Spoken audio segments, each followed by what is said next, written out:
నమస్తే. జేడి లక్ష్మీనారాయణ గారు స్థాపించిన పార్టీ జై భారత్ నేషనల్ పార్టీ. ఇది ఇప్పుడు ప్రస్తుతం ఏపీలో కొనసాగుతుంది.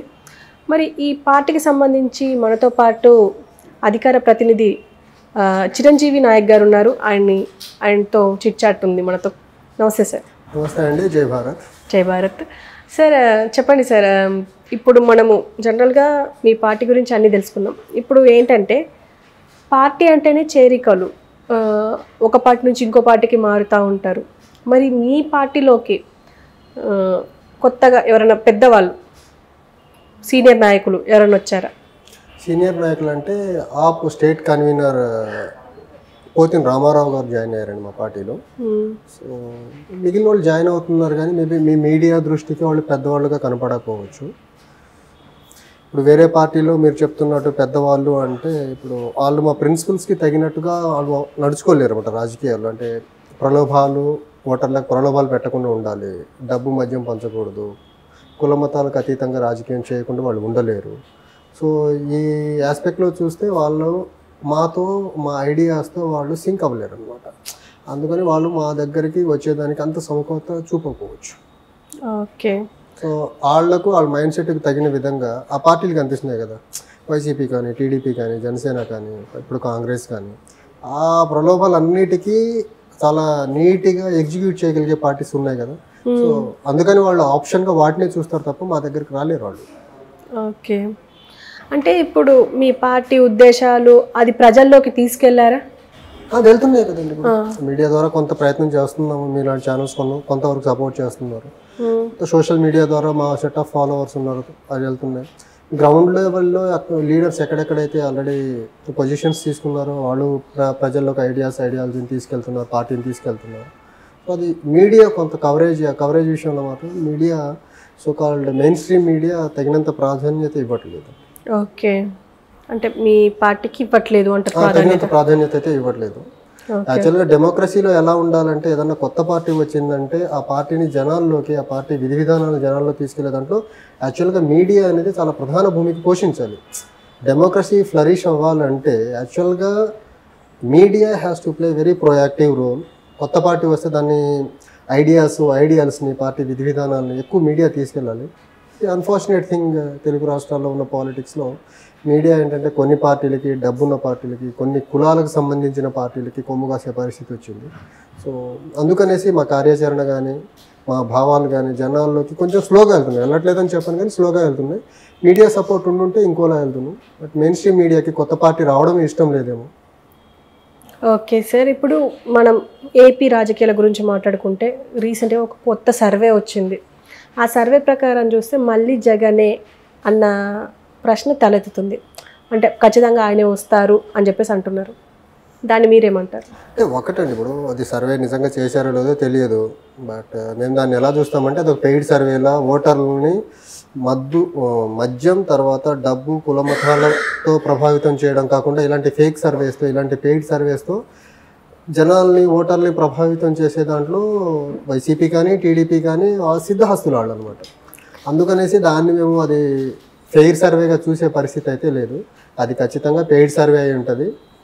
అది వైసీపీ ఎలాగూ ఇప్పుడు వాళ్ళు ప్రజల్లో వాళ్ళ మీద తీవ్రమైన వ్యతిరేకత ఉంది. ఆ తీవ్రమైన వ్యతిరేకత ఉండబట్టే ఎమ్మెల్యేలు, ఎంపీలకి ట్రాన్స్ఫర్స్ చేశారు. జనరల్గా గవర్నమెంట్ ఎంప్లాయీస్కి ఉంటుంది ట్రాన్స్ఫర్స్, బట్ ఇక్కడ ఎమ్మెల్యేలకు ట్రాన్స్ఫర్స్, కొంతమంది టికెట్లు నిరాకరించడము. సో వాళ్ళ మీద అంత వ్యతిరేకత లేకపోతే ఆ కైండ్ ఆఫ్ రీషఫ్లింగ్ అనేది జరగాల్సిన అవసరం లేదు. బట్ వాళ్ళ మీద అంత తీవ్రమైన వ్యతిరేకత ఉంది కాబట్టి ముఖ్యమంత్రి మీద ఉంది, ఎమ్మెల్యేల మీద ఉంది. సో ఆ వ్యతిరేకతని కప్పిపుచ్చేదానికి స్థానచలనాలు అనేవి చేశారు. అంతేగాని అదొకటి. రెండోది ఏంటంటే ఈ సర్వే అనేది కంప్లీట్గా ఫేక్ సర్వే అండి. Paid survey, not fake, it is a paid survey. వాళ్ళకి అనుగుణంగా ఉండేదానికి ఏదో ఏజెన్సీ పేరు చెప్పి అనేసి వీళ్ళు వేసుకున్నారు. ఏజెన్సీ వాళ్ళు ఎక్కడా డిక్లేర్ చేయలేదు ఇది మా సర్వే అని చెప్పాల. వాళ్ళ పేపర్లో వాళ్ళకి అనుగుణంగా ఉండేదాన్ని వెబ్సైట్స్లో పెట్టారు, కానీ అది కంప్లీట్గా పెయిడ్ సర్వే అండి. అది ఇప్పుడు మనము వైసీపీ నుంచి శ్రీకృష్ణదేవరాయలు ఎంపీ ఆయన రాజీనామా చేశారు వైసీపీకి, అలాగే పార్లమెంట్కి కూడా. అంటే దీన్ని ఎలా చూడొచ్చు అంటారు? వైసీపీకి అంటే వైసీపీ నుంచి చాలా మంది ఇన్ఫర్మేషన్ ఏంటంటేనండి, వైసీపీలో కొన్ని పార్లమెంట్ స్థానాల్లో అభ్యర్థుల దగ్గర నుంచి పెద్ద మొత్తంలో డిపాజిట్ చేస్తేనే మీకు సీట్ ఇస్తాము అన్నట్టు నాకు కొంతమంది చెప్తే విన్నాను. మేబీ ఆ డిపాజిట్లో భాగమా లేకపోతే ఆయన గుంటూరు నర్సాపేట పార్లమెంట్ సభ్యులుగా ఉన్నారు. సో నర్సాపేట నుంచి ఆయన గుంటూరు నుంచి కంటెస్ట్ చేయమన్నట్టున్నారు. ఆయన ఏదో నేను నర్సాపేటలో కొంచెం పనిచేసి ఉన్నాను, ఆల్రెడీ ఫెమిలియర్ కాన్స్టిట్యున్సీ, ఇక్కడైతే బాగుంటుంది, వేరే దగ్గరికి వెళ్తే గెలుపు కొంచెం నా కష్టంగా ఉంటుంది అనే ఉద్దేశంతో ఆయన ఆ ట్రాన్స్ఫర్కి వైసీపీ చేసే ట్రాన్స్ఫర్స్కి ఒప్పుకోలేదు అనుకుంటా. అందుకనేసి ఆయన పార్టీని వీడినట్టు కనిపిస్తుందండి. ఓకే, ఇప్పుడు మన ముద్రగడ చాలా ఈ మధ్య బాగా వార్తల్లో ఉన్నారు. ఆయన జనసేనలోకి వెళ్ళే అవకాశాలు ఉండే, ఇప్పుడు బ్రేక్ పడింది అని అంటున్నారు. ఎందుకు అనుకుంటున్నారు? మీకేమైనా ఐడియా ఉందా? అది ఎందుకు బ్రేక్ పడిందంటే అది క్లియర్గా చెప్పడం కష్టం అండి, ఎందుకంటే ఆ సైడ్ నుంచి మనకు సోర్స్ ఆఫ్ ఇన్ఫర్మేషన్ ఏం లేదు. బట్ థింగ్ ఏంటంటే ఇప్పుడు జనసేన అనేది పార్టీ పెట్టినప్పుడు ఆ పార్టీ అధ్యక్షులు పవన్ కళ్యాణ్ గారు చెప్పింది ఏంటంటే జంపర్స్కి జోకర్స్కి నా పార్టీలో స్థానం ఉండదని చాలా బలమైన స్టేట్మెంట్ ఇచ్చారు పార్టీ ఆవిర్భావంలో. ఇప్పుడు మనం చూసుకుంటే ప్రకాశం జిల్లా నుంచి ఒక లీడర్ జాయిన్ అయ్యాడు, ఆయన వైసీపీ నుంచి వచ్చిన అతను. తర్వాత గాజువాక నుంచి విశాఖపట్నం నుంచి ఒక ఎమ్మెల్సీ జాయిన్ అయ్యారు, ఆయన వైసీపీ నుంచి వచ్చిన వాళ్ళే. రీసెంట్గా ఎంపీ బాలశౌరి గారు కలిసినట్టున్నారు, ఆయన వైసీపీ నుంచి వచ్చిన వాళ్ళే. ఇప్పుడు టీడీపీ నుంచి ఆ పార్టీలో కొంత ఎక్కువ మంది వెళ్ళకపోవచ్చు. రీజన్ ఏంటంటే టీడీపీ వాళ్ళిద్దరు పొత్తులో ఉన్నారు కాబట్టి. సో జంపర్స్కి జోకర్స్కి స్పేస్ ఉండదు అని చెప్పిన వ్యక్తి ఈ రకంగా డిఫెక్షన్స్ని నిన్న చేరికల్ని వేరే పార్టీల నుంచి అది కూడా కొంచెం అవినీతి మరకలు ఉన్నోళ్ళు లేకపోతే అక్రమార్జన చేసిన వాళ్ళు రౌడీ బ్యాక్గ్రౌండ్ ఉన్న వాళ్ళు ప్రోత్సహిస్తున్నాడంటే ఈయన అనుకున్నట్టుగా చేంజ్ రాజకీయాల్లో ఆయన తీసుకురావాల్సిన చేంజ్ అసలు ఎలా తీసుకొస్తారు? అండ్ మోర్ ఓవర్ ఆయన చెప్పారు జంపర్స్కి జోకర్స్కి నా దగ్గర ప్లేస్ లేదు అన్నారు. మరి వాళ్ళ జంపర్స్ మీద ఎందుకు డిపెండ్ అవుతున్నారు అంటే వీళ్ళకి కొత్తగా లీడర్షిప్ని డెవలప్ చేసే ఎబిలిటీస్ ఆ పార్టీకి లేవా అనేది పెద్ద సందేహాత్మకంగా ఉందండి నాకైతే. ఓకే, ఇప్పుడు మనం రెగ్యులర్గా రోజా గురించి మాట్లాడుకుంటే రోజా ఈ షర్మిల పైన కొన్ని కమెంట్స్ చేసింది. టు బి హానెస్ట్ మేము వ్యక్తులకు పర్సనల్గా చేసే అటాక్స్ మీద మేము చేయమండి. బట్ మీరు చెప్పిన మంత్రి ఎవరైతే ఉన్నారో ఆవిడ భాష అయితే నిజంగా రాజకీయాల్లో ఆహ్వానించదగ్గ భాష అయితే కాదు. బట్ ఎనీవే వ్యక్తిగతంగా వ్యక్తుల ప్రస్తావన లేని రాజకీయాలు పార్టీల పరంగా పార్టీ సిద్ధాంతాల పరంగా మాట్లాడడానికి మేము ఎప్పుడు ముందుంటాం. కానీ ఇలా ఒక వ్యక్తి ఇంకో వ్యక్తి మీద ఏం మాట్లాడారు, ఒక వ్యక్తి ఇంకో రాజీనామా చేసి ఇంకో పార్టీలోకి వెళ్తున్నారు, ఇలా వ్యక్తిగతంగా కాకుండా పార్టీ సిద్ధాంతాలుగా మనం మాట్లాడుకుంటే బాగుంటుందేమోనండి. అంటే డైరెక్ట్ షర్మిలనే టార్గెట్ చేస్తూ కామెంట్ చేయడం అది వైసీపీలో కొంచెం భయం ఉంటుంది కదండి. ఇప్పుడు షర్మిల గారు అనే ఆవిడ టు బి హానెస్ట్ ఫస్ట్ ఆవిడ రాజకీయంగా ఆంధ్రప్రదేశ్లో అడుగుపెట్టే ముందు పిసిసి అధ్యక్షురాలుగా ఆంధ్రప్రదేశ్ ప్రజలకు క్షమాపణ చెప్పి ఉండాల్సింది ఆవిడ. ఎందుకంటే ఆ వైఎస్ఆర్సీపీ అనే పార్టీని నీరు పోసి ఎరువులేసి ఒక మొక్క నుంచి చెట్టులా పెరిగే దాంట్లో ఆవిడ పాత్ర చాలా ఎక్కువ ఉంది. సో ఈ పార్టీ ఈరోజు అధికారంలో వచ్చి ఒక అరాచకమైన పాలన చేస్తున్న దాంట్లో షర్మిల గారి పాత్ర ఉంది. ఫస్ట్ దానికి ఆవిడ ఆంధ్రప్రదేశ్ ప్రజలకు క్షమాపణ చెప్పాలి. ఆంధ్రప్రదేశ్లో ఈరోజు ఒక మిస్ గవర్నెన్స్ జరుగుతూ ఉంది. ఆ మిస్ గవర్నెన్స్ రావడానికి ఆవిడ పాత్ర చాలా ప్రముఖంగా ఉంది.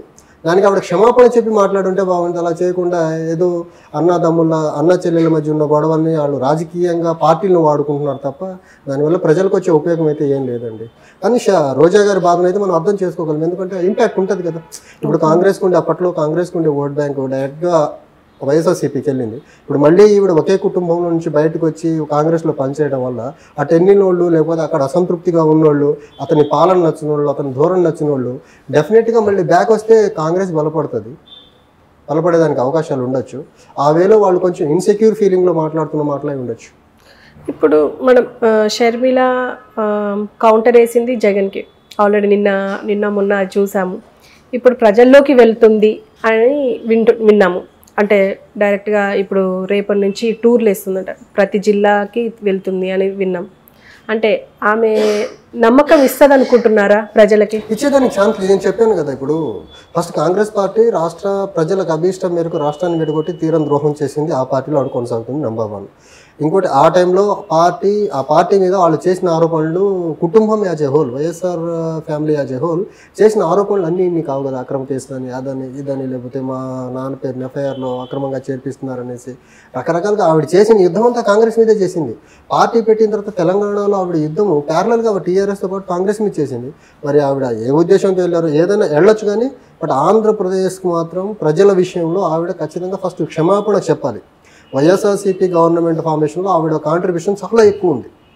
సో ఆ గవర్నమెంట్ వచ్చిన తర్వాత మిస్గవర్నెన్స్, డెవలప్మెంట్లో వెనుకబాటుతనము, తర్వాత నాసిరకం మద్యం కానీ, తర్వాత దయనీయమైన రోడ్ల వ్యవస్థ కానీ, నా డెవలప్మెంట్ విషయంలో వెనకబాటుతనం కానీ, ఇవన్నిటి కారణం ఆవిడ కూడా వన్ ఆఫ్ ద రీజన్ అనమాట. ఆవిడ కూడా మా అన్నకు ఓటేయండి క్యాంపెయిన్ చేసిన ఆవిడే కదా. ఫస్ట్ ప్రజలకు క్షమాపణ చెప్పి ఆవిడ జనాల్లో తిరిగితే బాగుంటుందని నా అభిప్రాయం అండి.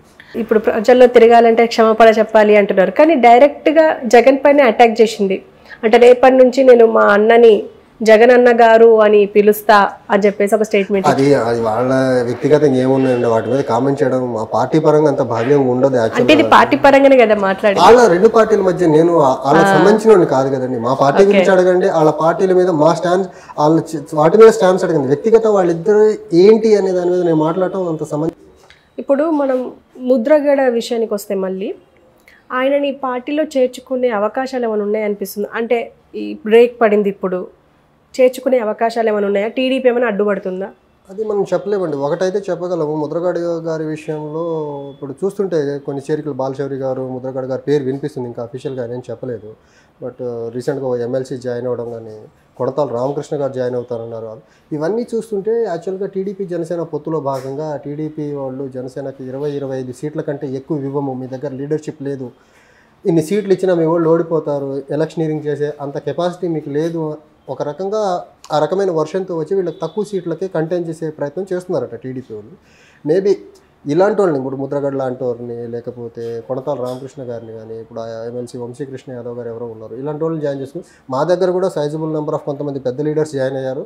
ఈ జాయినింగ్స్ని బేస్ చేసుకొని బార్గెనింగ్లో కొంచెం బెటర్గా బార్గెయిన్ చేసుకొని ఇంకొక 4-5 సీట్లు పెంచుకునే ప్రయత్నంలో భాగం తప్ప ఆయనకి నిజానికి వీళ్ళ మీద ప్రేమ అనేది లేదు. ముద్రగడ గారు, పవన్ కళ్యాణ్ గారి విషయంలో వాళ్ళిద్దరి మధ్య చాలా తీవ్రమైన భేదాభిప్రాయాలు ఉండేవి. 2019 మధ్య ముద్రగడ గారి విషయంలో టీడీపీ గవర్నమెంట్ చేసిన ఆ దుశ్చర్యలు ఏవైతే ఉన్నాయో ఆ విషయంలో పవన్ కళ్యాణ్ గారి మీద ముద్రగడ గారికి చాలా తీవ్రమైన భేదాభిప్రాయాలు వచ్చాయన్నమాట. కానీ ఇక్కడ ఏంటంటే ఇప్పుడు ఆయన ఆ పర్టికులర్ కులాన్ని పునరేకీకరణ చేసి దాంట్లో కొన్ని బెటర్గా బార్గెనింగ్ చేసుకొని సీట్లు కొన్ని తెచ్చుకొని ఎక్కువ సీట్లు తెచ్చుకొని పోటీ చేసి తన పార్టీని నిలబెట్టుకునే ప్రయత్నంలో భాగం తప్ప అలాంటి ప్రయత్నాన్ని ఆ భాగం ఏదైతే ముద్రగడ గారు లాంటి వాళ్ళని చేర్చుకొని పార్టీని బలోపేతం చేసుకోవాలని పవన్ కళ్యాణ్ గారు అనుకుంటున్నారో, టీడీపీ దాన్ని ఖచ్చితంగా బ్రేకే వేస్తుంది. ఎందుకంటే జనసేన అనే పార్టీ బలపడితే అది టీడీపీకి ఎంతో కొంత మైనసే అవుతుంది. సో ఆ ప్రయత్నంలో భాగంగా ఖచ్చితంగా టీడీపీ వారు బ్యాక్ ఎండ్ నుంచి దాన్ని ఎలా బ్రేక్ వేయాలనే చూస్తారు. సో ఆ బ్రేక్ వేసి ఆయన రాకుండా ఉండేదానికి ప్రయత్నాలు చేస్తారు. చూడాలి అది దాన్ని వాళ్ళు ఎలా రిజాల్వ్ చేస్తారనేది. ఇప్పుడు మనము కొత్తగా చూస్తున్నాం ఏంటంటే అంగన్వాడీ ఎంప్లాయీస్ చాలా స్ట్రగుల్ అవుతున్నారు, పైగా నిరసనలు చేస్తున్నారు కొన్ని రోజులుగా. ఇప్పుడు వాళ్ళపైన ఎస్మా ప్రయోగం చేశారు, దాన్ని మీ పార్టీ ఎలా చూస్తుంది? అంటే ఒకటండి, డాక్టర్ బిఆర్ అంబేద్కర్ గారు చెప్పినట్టు ఎప్పుడైతే ఒక ప్రభుత్వం మీదకి ధర్నాల రూపంలో వివిధ రకాలుగా ప్రొటెస్ట్ చేసేదానికి ప్రజలు రోడ్డు ఎక్కుతున్నారంటే ఆ పర్టికులర్ స్టేట్లో కానీ కంట్రీలో కానీ కాన్స్టిట్యూషనల్ మెకానిజం బ్రేక్ అయినట్టే.